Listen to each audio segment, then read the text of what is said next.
Chers téléspectateurs de la RTB Zénith, merci de votre fidélité renouvelée à nos programmes. Bienvenue dans Culture Act Entretien. Aujourd'hui, nous recevons pour vous un homme de cinéma, un homme de culture, je dirais. Il touche à tout. Il est ingénieur du son, scénariste, réalisateur de films et de clips vidéo, producteur, bref. Cinéaste français d'origine martiniquaise, il vit en Côte d'Ivoire depuis 1999. Ce réalisateur est auteur de plusieurs longs métrages à succès, Danger permanent, Le gaucher d'Abidjan, Mariage à trois visages ou encore Vive la famille. Fidèle ami de Télé Zénith, Pierre Laba est notre invité. Bonjour Pierre Laba. Bonjour. Comment vas-tu? Ben, je vais très bien, très bien. Alors, dis-nous d'où vient cette passion pour la culture et précisément pour le 7e art. Alors, la passion pour le cinéma, je l'ai depuis que j'avais 10-11 ans. Et à l'époque, avec des amis du quartier, on a créé une petite radio, juste une radio de proximité de quartier, parce qu'il y avait des techniciens vraiment doués. Okay. Et en fur et à mesure, cette passion est venue et puis je me suis dit que je voulais être ingénieur du son. Oui. Et de fil en aiguille, j'ai été faire mes études en France. Et quand j'ai mon diplôme d'ingénieur du son, j'ai fait un stage à Europe numéro 1, une très grande radio privée en France. Et après, j'ai voulu faire... Ils m'ont envoyé faire encore un autre stage de son et lumière, pour être régisseur son et lumière. Okay. Donc, de fil en aiguille, vous voyez, le goût, l'envie, l'engouement. Oui. Puis j'avais un appareil photo. Et puis, l'envie de l'image m'est venue. Oui. Donc, de son à l'image. Oui, de son à l'image, ouais. Ouais. Et puis, j'ai dit, bon, mais je fais une formation en tant que cadreur. Et au fur et à mesure, après la réalisation, vous savez que c'est comme si on voit un plat et puis... C'était contagieux, oui, de métier à métier. J'ai goûté, maintenant qu'on goûte là, on ne peut plus s'arrêter. Alors, tu as débuté ta carrière en tant qu'ingénieur du son, tu le disais tantôt, puis tu passes à la caméra et au montage virtuel. À cette période de ta vie, tu as côtoyé des artistes musiciens comme Kofi Olomide, Awilo Longomba ou Extra Musica. Que retiens-tu de ces expériences? Oh, super. Super, parce que c'est vrai que j'ai fait les clips de Jackie Rapon, à l'époque en France. C'est Jackie qui m'a mis en contact avec Awilo Longomba. Et puis, parce qu'ils avaient le même producteur, Jimmy Production, et qui m'a proposé de venir en Afrique, faire une tournée avec eux. Donc, en même temps, j'ai été en Tanzanie pour la première fois avec Awilo Longomba, avec Kofi Olomide. J'étais au Kenya et c'est vraiment cette aventure africaine. Moi, souvent, je dis que je n'ai pas appelé, j'avais pas cette ambition de venir en Afrique, mais c'est l'Afrique qui m'a vraiment appelé ou attiré, on dirait. Vous savez que les Antillais, c'est des Africains, exact. Qu'on le veuille ou non. Notre histoire est liée. Donc peut-être que mon grand-père, mon arrière-grand-père m'a dit, bon petit, il faut venir là. Il t'a appelé. Alors, que de grands noms de la musique africaine. Oui. Ok. Alors, tu as réalisé également de nombreux clips vidéo. Quel est celui qui retient le plus ton attention? Donc, il y a un artiste qui s'appelait, parce qu'il est plus de ce monde, Akezo.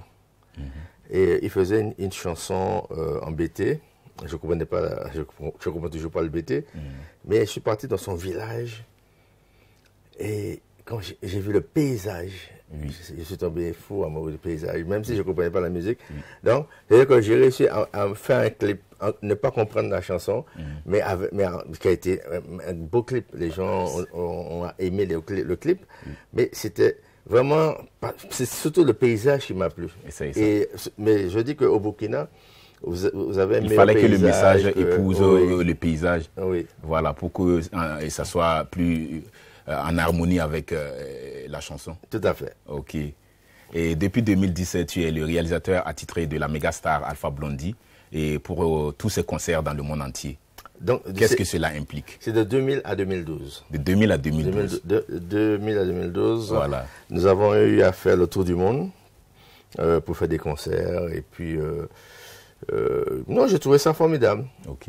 un Martiniquais qui est réalisateur d'une méga star comme Alpha Blondy, que je savais même pas que j'allais le rencontrer un jour. Okay. Parce que quand j'étais dans mon île dans les années 86... Déjà, comment s'est passé, comment s'est faite cette rencontre? Ben, c'est une rencontre qui était... la maison qui m'a fait venir en Côte d'Ivoire pour la première fois, DC Productions, c'était pour faire les guignols d'Abidjan avec Goro Michel. Okay. C'est moi qui a fait la base de Goro Michel avec les guignols d'Abidjan.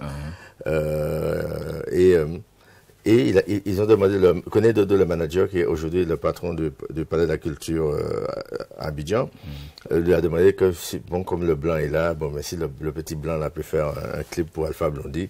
Donc, on appelait ça les voleurs de la République. Bon. Et l'anecdote, c'est que Alpha, qui arrive très en retard, moi, il me dit 8h, mais le gars, à 10h30, il n'est pas arrivé. Et quand il arrive, le temps de boire son café, bon, il commence à jouer Mega Star. Ah oui, oui. Donc ça commence à m'énerver. Ah oui. Donc, vous étiez tellement concentré pour démarrer le travail et ça, voilà, finalement. Donc, quand je lui ai dit, Pape, on commence. Il dit, ok. Et puis après, il dit, bon, je vais prendre un café. Il dit, aïe, il a fait ça 3 fois, 3 fois, j'ai dit à mes techniciens, on emballe et on s'en va. Donc, comme ça, je suis parti. Oui. Ils m'ont appelé. Du coup, bon, ils m'ont dit, non, il faut revenir, c'est comme ça qu'il est. Ouais. Et puis, c'était une manière pour toi de te faire respecter dans ton travail, c'est ça, c'est normal. Moi, j'ai toujours dit, il y a l'amitié et il y a le travail. Et c'est le travail qui fait l'homme. Okay. Donc, et quand il a vu le clip, son manager, Koné Dodo, m'a demandé si je voulais faire une petite tournée vu que c'était en Europe. Rappelez-vous du titre de ce clip. Les voleurs de la République. Ah, ok. Les voleurs de la République. Donc, et puis après, nous sommes partis en tournée, on a fait Cologne, Israël, Brésil et autres. Le temps passait. De fil en aiguille, j'ai jamais vu le temps passer. Entre-temps, on a eu tous les problèmes qu'on a eu en Côte d'Ivoire, mais j'ai jamais vu le temps passer. Et ce qui m'a un peu énervé, c'est qu'à chaque fois que je partais dans un pays, on disait toujours Alpha Blondy jamaïcain. Pour dire à quelqu'un Alpha Blondy ivoirien, jamais. Donc pour eux, c'est un jamaïcain. Et entre-temps, son reggae était tellement puissant. Ils pensaient, voilà, c'est vrai que le reggae vient de la Jamaïque, mais bon. Ouais, non. Mais quand je disais, bon, mais non, il est du pays de Didier Drogba, c'est vrai que, ah bon? Non. Et entre-temps, les gens me demandaient, mais en Afrique, c'est comment? Il y a des lions qui viennent chez toi, il y a 6 mois. Ça m'énervait. Oui. Ah ouais, ça c'est de belles expériences, mais à la fois. Et ils pensent que vous vivez avec les lions. Avec les lions, ouais. En fait, les gens, mais après c'est l'ignorance. C'est ça. Et entre-temps aussi, il y a eu la crise en Côte d'Ivoire. Et on montrait le mauvais côté de la crise. Vous savez, c'est partout. Quand il y a une crise en quelque part, on montre toujours le mauvais côté. Donc j'ai commencé à sillonner la Côte d'Ivoire et puis j'ai fait des documentaires sur la beauté de la Côte d'Ivoire. Donc, et à un moment, j'ai dit à Alpha, bon, je sens plus. Vous savez que le métier que nous faisons, c'est soit on sent ou on sent plus. Vous pouvez être aujourd'hui animateur, demain vous dites non, mais j'ai envie de faire autre chose. Exactement. J'ai dit à Alpha, j'ai envie de faire des documentaires pour montrer la beauté de l'Afrique au monde entier. C'est ça que j'ai fait. J'ai fait une série documentaire de 52 épisodes de 26 minutes sur la Côte d'Ivoire.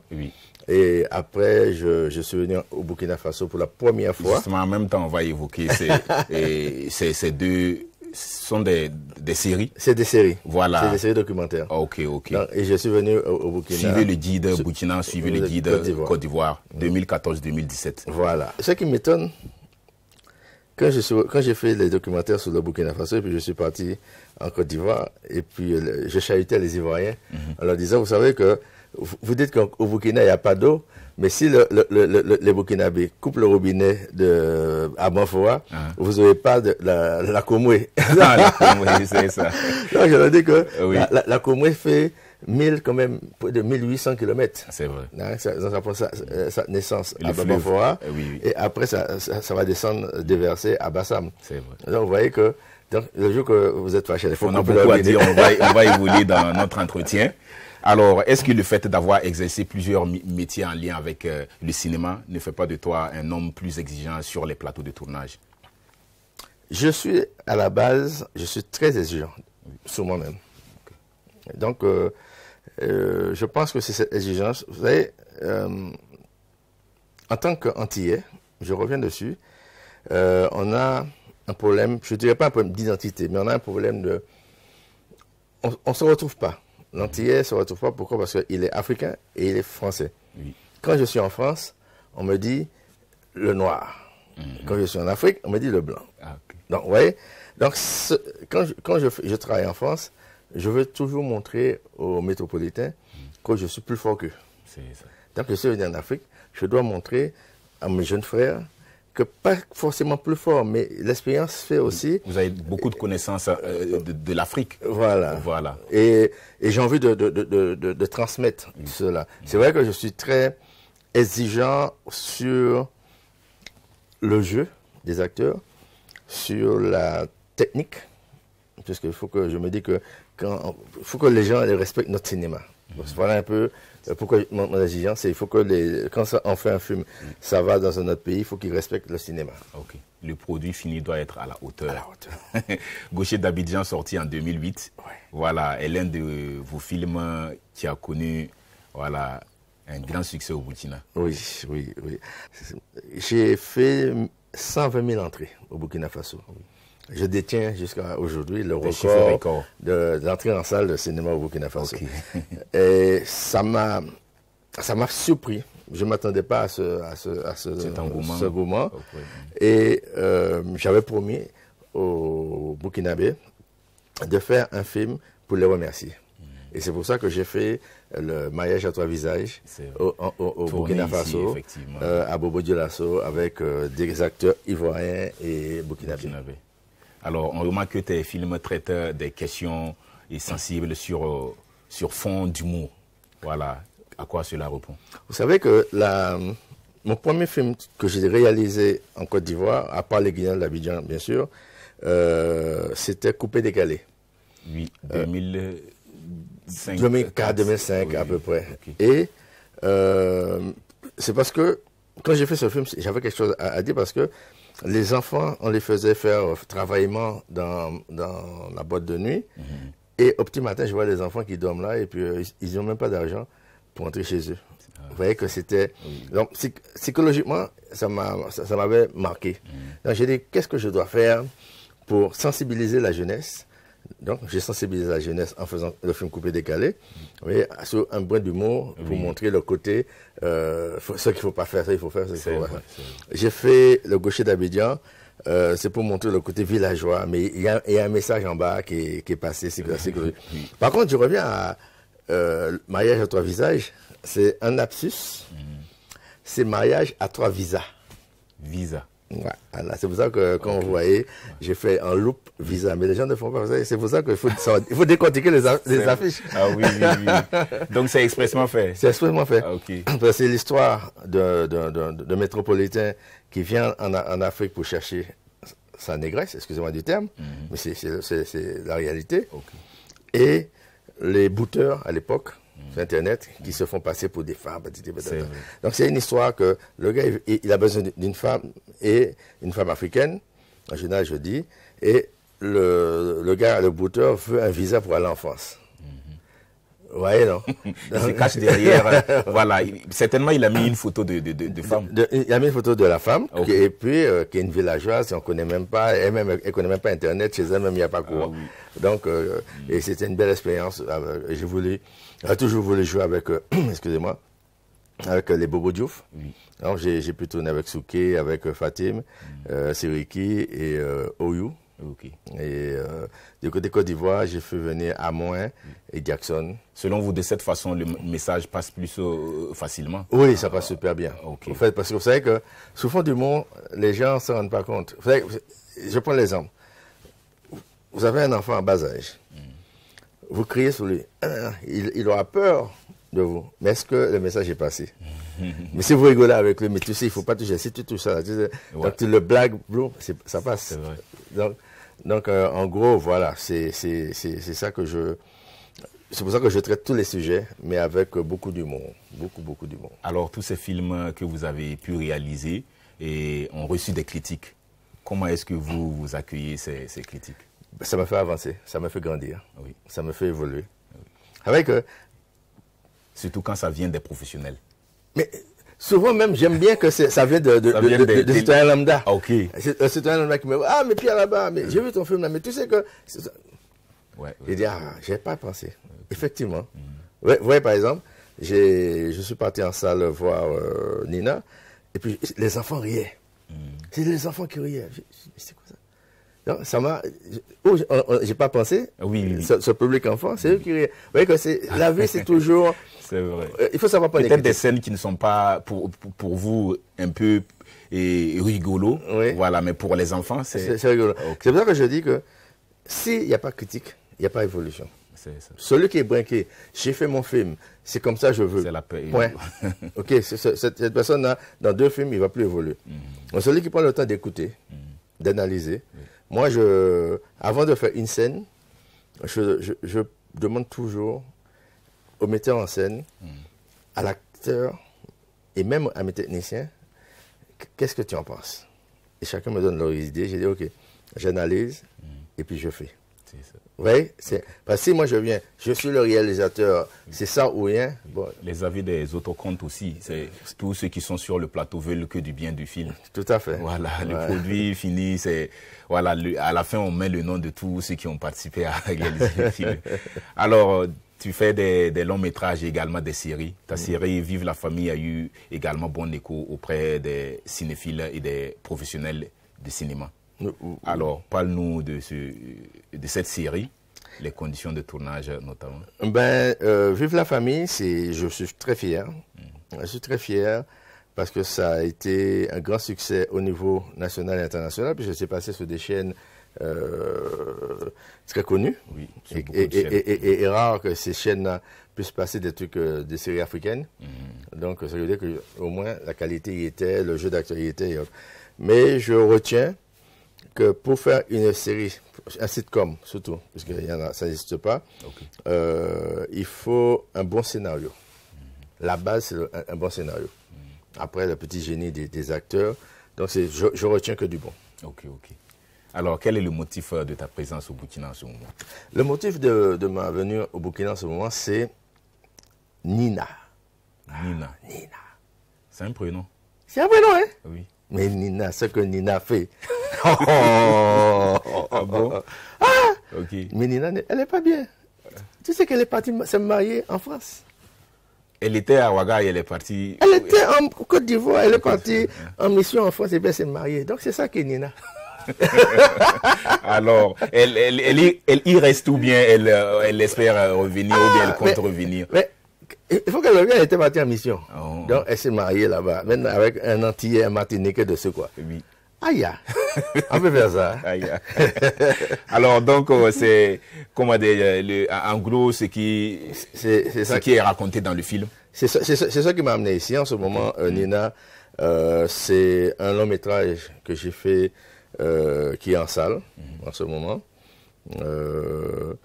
Et c'est donc ma venue au Burkina Faso, parce que vous savez que à chaque fois que je fais un film, avant que ça passe, en Côte d'Ivoire, en Martinique ou n'importe quel pays, je veux que le temple du cinéma puisse avoir ce film. Okay. C'est pour ça que le cinéma africain. C'est le temple. On peut tout faire, mais c'est le temple du cinéma. Donc on va monter à la Vous avez besoin de l'avis des cinéphiles burkinabés pour démarrer. Oui. Okay. Ça, donc on peut dire que c'est la première du film à Ouaga? C'est la première du film. Okay. C'est la première, même les Ivoiriens, même, ils sont surpris. Là, ils sont dans mon inbox, ils ne me font pas la boue. Okay. Donc c'est pas grave. Moi, c'est un choix.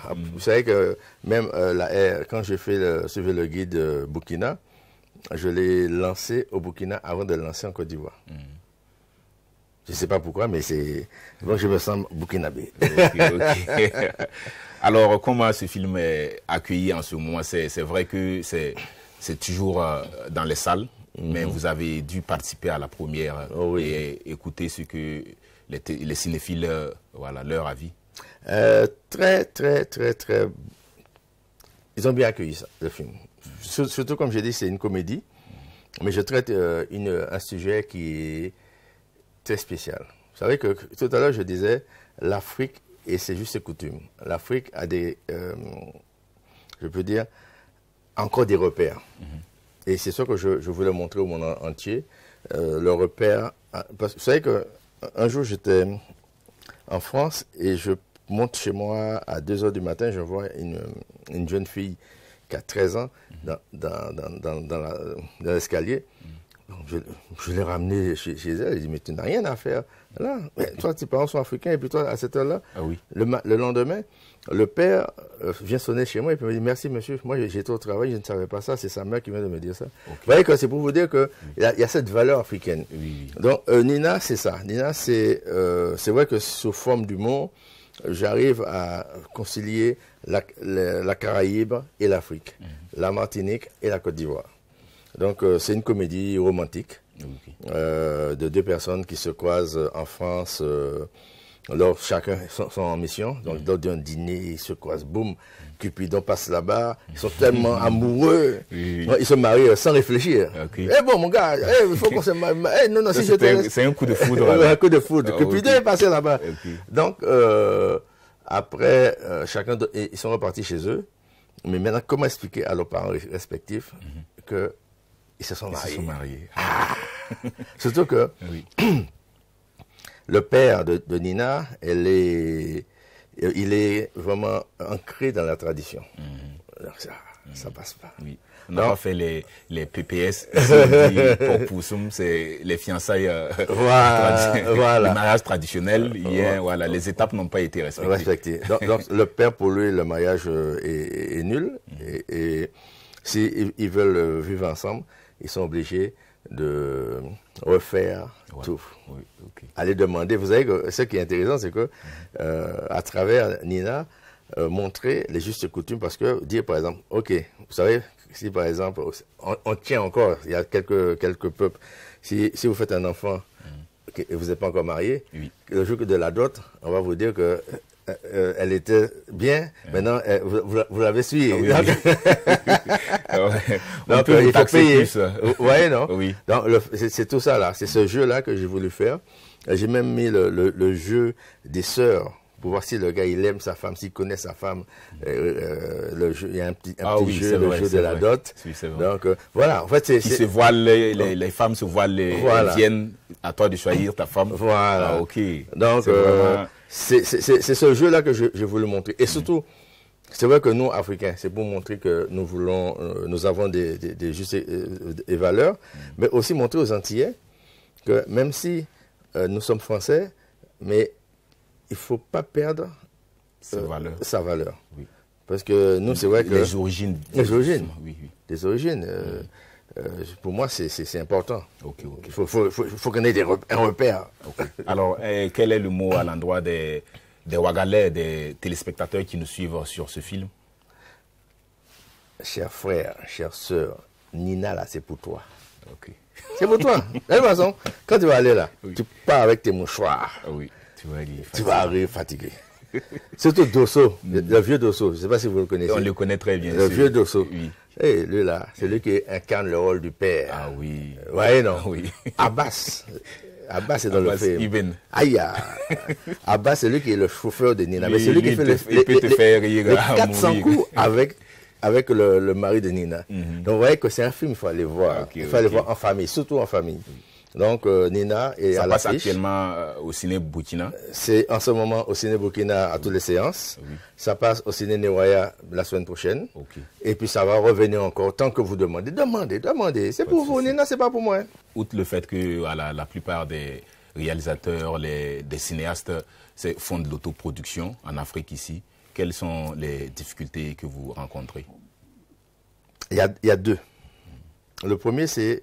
tout à l'heure, tu disais l'autoproduction. L'autoproduction, c'est parce qu'il n'y a pas des maisons, entre guillemets, assez de maisons de production. Des professionnels producteurs. Soit en musique, soit en cinéma. Déjà, le jour on va trouver des vrais producteurs qui savent aller chercher l'argent pour pouvoir produire un bon projet. Ça, c'est un. De 2, le deuxième gros problème, c'est les distributeurs. Parce qu'il n'y en a pas de distributeurs. Donc, il y en a un ou deux qui connaissent. Il y a des gens qui disent, j'ai une boîte de distribution, mais ils ne savent pas que c'est un métier. Comment vendre un film? Oui. Vous Donc, voyez, non? dans ce domaine du cinéma, il manque de Il professionnalisme. manque de professionnalisme. Il manque. Et donc, il manque en tant que producteur et en tant que distributeur, parce qu'il n'y en a pas, malheureusement. Alors, avec tes multiples casquettes, qui es-tu aujourd'hui? Réalisateur, producteur, scénariste, ingénieur son, voilà. Je suis réalisateur. C'est vrai que c'est un gros problème pour nous. Mais je suis réalisateur. C'est un métier que j'aime. Oui. Mais c'est vrai que de temps en temps, je prends la caméra. Quand je veux des plans et qu'on ne me donne pas le plan, ça m'énerve. Donc je dis, bon, Joe, je prends ma chose. Même le son, Sonina, on a des autres que j'ai dessus. On tournait à la plage. Et là, j'écoute le son, il y avait les vagues et tout. Il dit, ah, Joe, diminuer ça toi aussi. quand même pour qu'on puisse entendre les mots. Donc il a dit, bon, il a fait tous ces trucs-là. Il dit, il n'y a pas de drap. Okay. Donne-moi ma chose. Donc j'ai pris le son. J'ai traité le son avant même de tourner. Donc, c'est moi-même qui j'ai traité le son et j'ai diminué tout le bruit de mer. Et c'est au montage qu'on a ajouté un bruit de mer parce que j'ai dit, mais au moins, c'est audible. Voilà. Mais c'est parce que j'ai fait cette formation. Aujourd'hui, je peux me permettre de faire ça. Mais je reste réalisateur. La production, c'est parce que j'ai décidé, bon, je suis plus jeune, hein. Bon, mais c'est pas encore vieux non plus. Je suis entre la balance. Voilà. D'ailleurs, on est jeune de 7 à 77 ans. Voilà. Bon, il me reste encore beaucoup d'années pour atteindre 77 ans. Okay. Mais par rapport à toi, je pense que je dois passer le flambeau à un moment. Okay, à la jeunesse. Et puis, je pense, au fur et à mesure, ça se fait, que je ne pourrai plus avoir la créativité et je vais me consacrer à la production. Mais pour l'instant, j'ai envie de réaliser, j'ai la créativité encore en moi, donc voilà. Okay. Alors, France, Martinique, Côte d'Ivoire, Burkina Faso, tu es directement lié à ces pays. Oui. Voilà. Est-ce que cela n'a pas impacté ce brassage culturel que l'on retrouve dans tes créations artistiques? Si. Oui, en fait, je me sens, quand je dis ça à mes frères ivoiriens, ils sont un peu vexés. Mais je me sens beaucoup burkinabé, bien que je n'habite pas au Burkina Faso. Mais je me sens très bien, en fait, au Burkina Faso. Donc, mais c'est surtout culturel. Comme je dis, on aime un pays, c'est parce qu'on aime la culture de ce pays. En Côte d'Ivoire, j'aime la Côte d'Ivoire parce que je me retrouve comme aux Antilles. Mais après, culturellement, je pense que le Burkina a plus à apporter, et m'a apporté même plus dans ma vie avec la Tanzanie. Okay. J'étais en Tanzanie.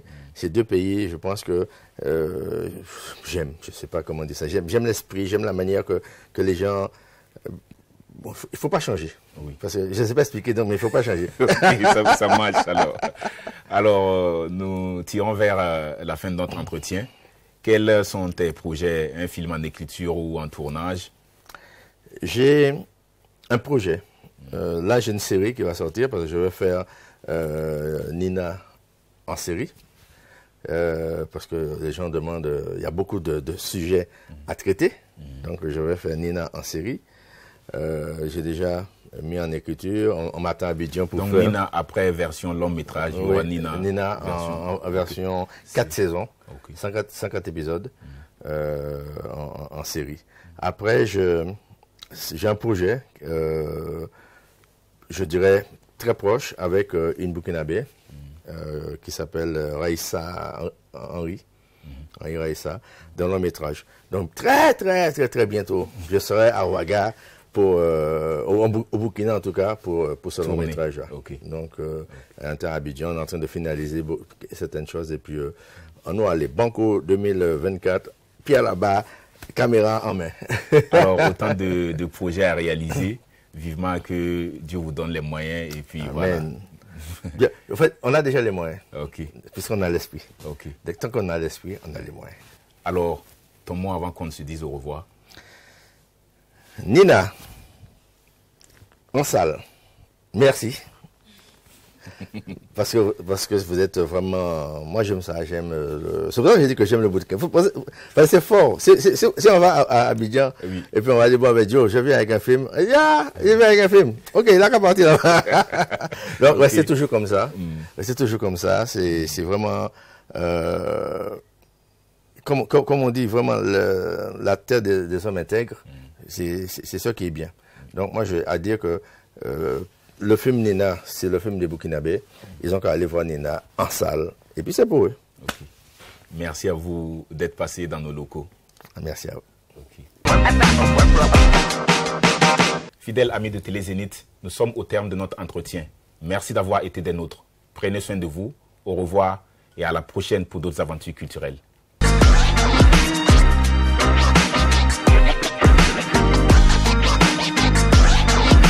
I found the one.